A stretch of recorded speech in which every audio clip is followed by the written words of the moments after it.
how the intelligence agencies set up fake jobs for me so I can be ritualistically abused while barely paying me. My name is Paul Tachi, and I am the real-life Truman Burbank from The Truman Show. These things, when they're around you 24/7, do paralyze you from thinking and from concentrating. All right? You got to put on top of it, they're blocking you out there for you not to be able to get a job, not to be able. And the Truman Show, why do you think they had Truman? They made it look like he was working, but remember when he was a kid, he wanted to be an astronaut? Oh, that's already done. He wanted to be this. They wouldn't allow him to work because for this torturous, real Truman Show life to work, you can't have a legit job somewhere. They'll try to sneak in cash jobs where they set up the whole place over there and make it far away from the center of the city so they can bubble you up there and give you the illusion that you're working. But once you get a job, a real one that pays paychecks, they can't do this to you with the people around you. It won't make any sense. It won't work. And means of transportation. They've paralyzed me with my license, so I end up taking the bus. Look at the abuse I take every time I take the bus. Look at the kind of people that surround me. Look at how long I wait. Now I get onto the bus driver abuses me with the way he drives. These assholes start talking and moving. Women start posing. Well, I don't need to see this crap 24/7. I can't get to a destination without going through this torture. Every destination. Inside the bus. Wait till we get inside the bus to see what's going to happen. From the way the bus driver driving to the people inside. Look how loaded it is at this time. Look, there shouldn't be anybody in it.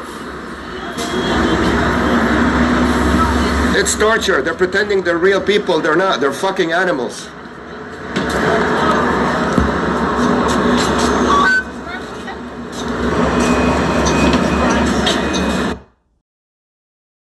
Tone down on the volume of talking, and as you saw somebody sitting there in the lobby crying or whatever. So they put these dramatic events, these strange things on your trail everywhere you go to keep you in big, huge objects in your face wherever you go, trucks and everything. You guys know that. There's always cars in front of me wherever I go. People pacing in front of me in every establishment I get into, pretending to be the workers of that place. And even if they were, some of the workers that they have in those places that come and take the post when I show up there. Somebody told me that that's what it's called. They come and take the post. Well, at least they came up with it, whatever it is. You could say it in different ways. Basically, they come over there when you show up, and they are a part of the stalking gang. That they make a lot of noise there. They move too much. Every time you look at them, they move. They keep the environment for you hell. So you get out of there as fast as possible. They annoy you with every single possible thing they could by making extra noise with the objects that they're doing. If they're gonna, let's say you walk into Tim Hortons and they're gonna replace, top up the salad, where they have the salad, fill up the shelves, empty the cash register. So all those things that they do throughout the day, they concentrate them and do them there when you're there. So every place you walk into is doing all that in front of you. If you walk into a convenience store and the guy has a worker that needs to top up the shelves with pop, with whatever he has on the shelves, they'll do that in front of you when you get there to create all that movement within your 180-degree view. And they use extra noise while they're doing that.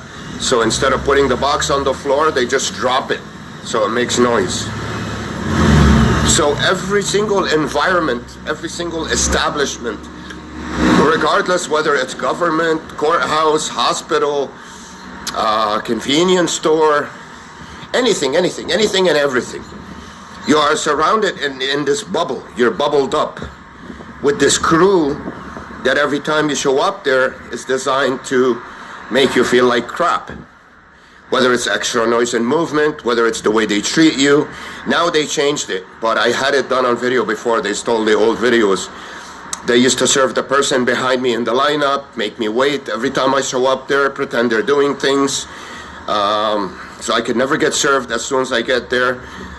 When they talk to you in a rude tone, they cut you off, they belittle you. As soon as they say, "Hi, can I help you?" You walk up to them. As soon as you walk up to them, Their coworker will come and ask them a question, and you're about to say something to them, they turn their head away and deal with their worker. All these small tactics that will pretty much make someone miserable eventually. If you get treated this way at one place, you'll ignore, you'll get out of there and try to forget about it. But then when you get to the next place and you get treated the same, and on the street you're getting treated the same, and in the subway you're getting treated the same, and on the bus you're getting treated the same, what would happen to you? Your life will become a miserable hell. That's how mine started to be in 1997. Unfortunately, I couldn't tell because those elements were implemented into the family that raised me and pretended to be mine. Now I figure out they adopted me and they ran this program on me, the script, since I was born. That's the reason why outside I couldn't tell that something weird and off and offensive was being done to me, because I was programmed since I was a kid. It's a form of mind control, brainwash. Because if you don't know anything else, you're a child, then you'd accept it. You wouldn't ask questions until you get to a certain point where the rope gets too tight on you and you get enough experiences to compare them to realize there's a lot of systematic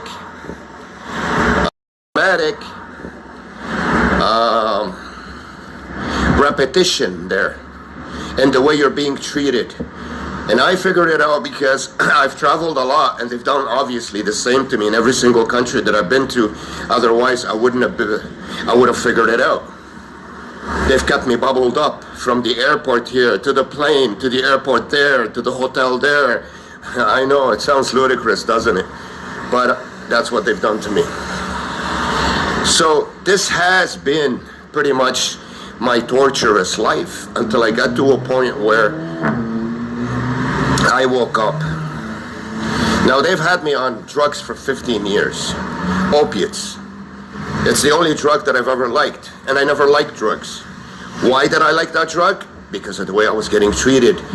You get drained of oxytocin.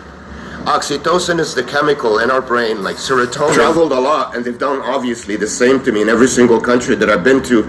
Otherwise, I would have figured it out.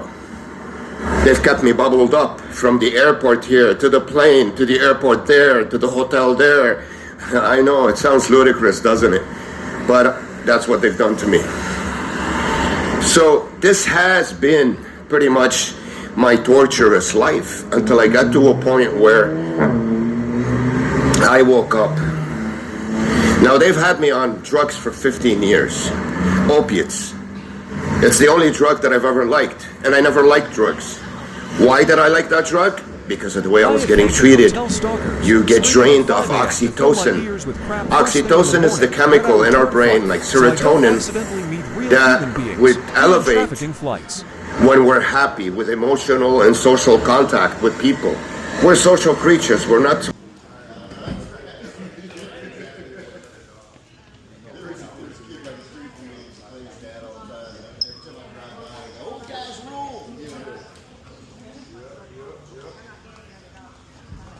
Yeah.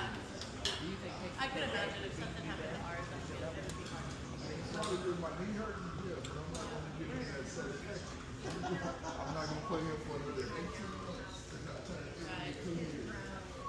No, I mean, this is yard ball. This is not on the court with referees, so there's always room for elbow. Yeah. You got a lot of weight on it. And our boys, one be trying to.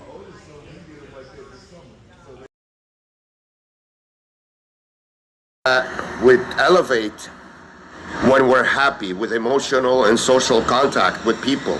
We're social creatures. We're not supposed to live alone and meant to be live alone. We're supposed to build bonds and relationships. Brothers, girlfriends, boyfriends, sisters, mothers, daughters, friends, neighborhood neighbors, everything. We're supposed to build social bonds in order for this tank in our system, this level of happiness to always be at a certain level for us to be maintained and be willing to have hope and be positive and move on in life. So those are the elements that they attack you with. You can never have a serious conversation with anybody. If you ever do, it's tactical. It's either about sex or drugs or